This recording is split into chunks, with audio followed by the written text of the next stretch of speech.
O decreto-lei, ele na verdade regulamentava os crimes contra a economia popular relativos ao uso e abuso do poder econômico, porque havia realmente muito abuso mesmo, né? E o consumidor pouco tinha argumentos para rebater esses abusos. Em 1946, o Decreto-Lei 9.840 consolidou as infrações e os crimes contra a economia popular. Em 51, nós temos aprovada a Lei de Economia Popular, Lei 1521, de 26 de fevereiro. Em 10 de setembro de 1962, a Lei 4.137, ela estabeleceu a lei, a repressão ao abuso do poder econômico.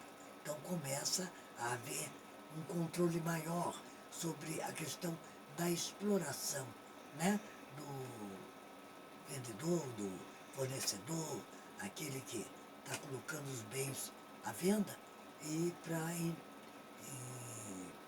com a ideia de proteger o consumidor. Foi criado o Conselho Administrativo de Defesa Econômica, o CAD, que ainda sobrevive até os dias de hoje, tá? Estabelece normas à livre concorrência. Então, por isso também dá essa ênfase maior, né, o surgimento de empresas para a concorrência. E a transparência do mercado, que vai beneficiar indiretamente o consumidor.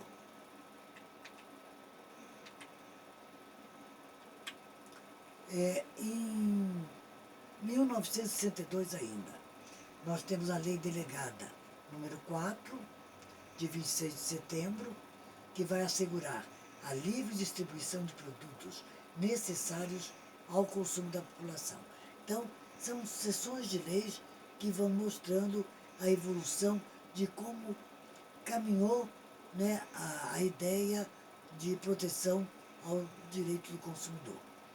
Em 69, nós temos a regulamentação pela Lei 4.717, de 29 de junho,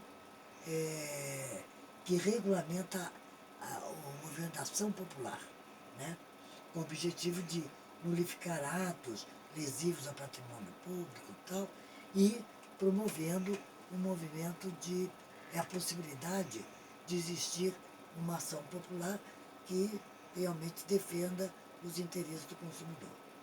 Em 71, nós temos a Lei 5.768, de 20 de dezembro, tá? Que regulou a distribuição gratuita de prêmios, vale-brinde, concurso, títulos de propaganda, tudo mais, né? Com uma proteção à poupança popular e a criação de um sistema de administração de grupos econômicos. Em 72, nós temos outro decreto, 70.951, que regulamentava a Lei 5.768 de 1971, do ano anterior, que normativa o sistema de consórcios e proteção à poupança popular. Em 74, nós vamos ter a Lei 6.024, de 13 de março, que estabelece normas de proteção à poupança popular na liquidação de instituições financeiras com correção monetária assegurada pelo Decreto 1477, de 26 de agosto de 1976. Em 77, no ano seguinte, nós temos a Lei 6.463, de 9 de novembro, que estabelece a obrigatoriedade da declaração do preço total das vendas a prazo. Porque as vendas a prazo eram feitas e você ficava sem o conhecimento, saber do valor total correspondente àquelas parcelas ao gasto que você tinha feito. Por quê? Porque com certeza era melhor camuflar, porque o consumidor ficava sem saber quanto, na verdade, que era o montante da dívida. Então, era fácil daí escamotear praticamente o consumidor. Né? Então, tinha que constar no contrato e na publicidade, escrito e falado, o número e o valor das prestações mensais. Quer dizer, tudo tinha que ficar bem claro.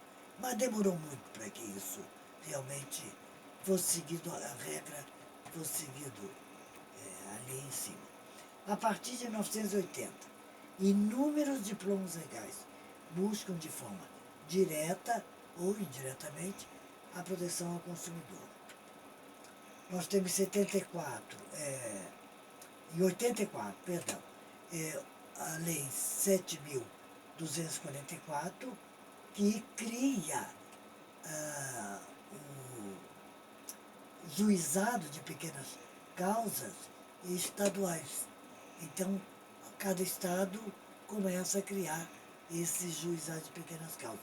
Que os valores para, no caso das pequenas causas, eles tinham um valor de, vamos dizer, como causa de discussão, para requerer alguma coisa, eles tinham um valor, um limite, um teto para você entrar com uma ação nas pequenas causas, no juizado de pequenas causas. Daí nós temos a lei em 1985, 7.347, que regulou a ação civil pública, tá? Nós temos em 85 também a lei 9.000, o decreto 91.469, que cria o Conselho Nacional de Defesa do Consumidor. Né? Depois nós temos em 87 o decreto 94.508, que vai extinguir o Conselho Nacional de Defesa do Consumidor e cria o Departamento Nacional de Proteção e Defesa do Consumidor. Né? Depois nós temos ainda uma série de leis em 86, 91, 94. 96 vai punir crimes contra o sistema financeiro nacional. Em 91, ela dispõe sobre a questão de locações dos imóveis urbanos. A de 94 é a lei antitruste, certo? Que transforma também o CAD em autarquia, dispõe sobre normas de prevenção e repressão à ordem econômica, né? E depois nós temos em 95 mais outra lei, que é uma lei muito importante, que é a Lei 9.099, tá? Que revoga a lei dos juizados de pequenas causas e cria os juizados especiais cíveis e vão ser criados também, logo em seguida, os juizados especiais criminais. A diversidade de normas não vai assegurar o equilíbrio das relações de consumo. Aquela ideia de estar na lei que vai ser cumprido, não é verdade. Para ser cumprido, tem que ser colocado em prática e tem que ser exigido o cumprimento daquelas normas. Né? Em 91 nós temos a aprovação do Código de Defesa do Consumidor, né, tendo em vista a Constituição de 88, que exigia que o Código, dentro de um ano, teria que ter um projeto aprovado, tanto que assim, em 91, nós já tivemos a aprovação do Código de Defesa do Consumidor, o CDC. E a Carta Magna prescreveu, no inciso 32 do artigo 5º, que o Estado promoverá, na forma da lei, a defesa do consumidor. E no artigo 24, inciso 14, dava competência concorrente da União, de Estados, Distrito Federal, a possibilidade de legislar sobre responsabilidade por dano ao meio ambiente e ao consumidor. Nós temos o Código Tributário, no artigo 150, parágrafo 5º, que estabelece medidas para que os consumidores sejam esclarecidos acerca de impostos que incidam sobre mercadorias e serviços. Olha, nós sabemos muito bem que isso, inclusive, na atualidade desses últimos tempos, vamos dizer, anos, né, agora, poucos anos atrás, é que as mercadorias, elas vêm todas elas discriminadas. Os juros, os impostos, tudo que você está pagando, quando você olha, você vê o tanto que você paga de impostos, de taxas, isso, mais aquilo, e o teu consumo é aquele lá pequenininho. E, de repente, o montante é cheio de acréscimos, né, dado por esses taxamentos todos lá, daí você vai pagar quase que o dobro.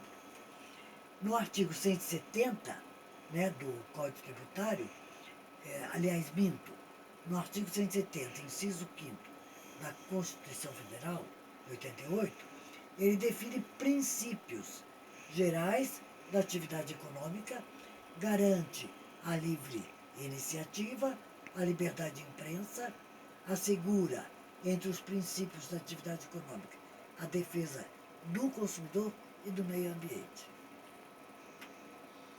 E, finalmente, ato das disposições constitucionais transitórias, né, o ADCT, nós temos no artigo 48, o Congresso Nacional, dentro de 180 dias da promulgação da Constituição, elaborará o Código de Defesa do Consumidor, CDC.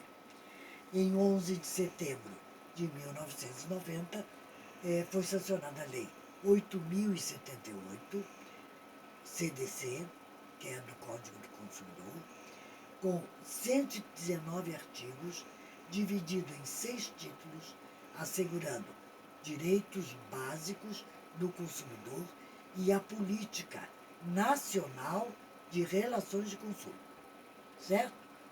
Olha, essa é a nossa parte inicial dessa segunda etapa de aula.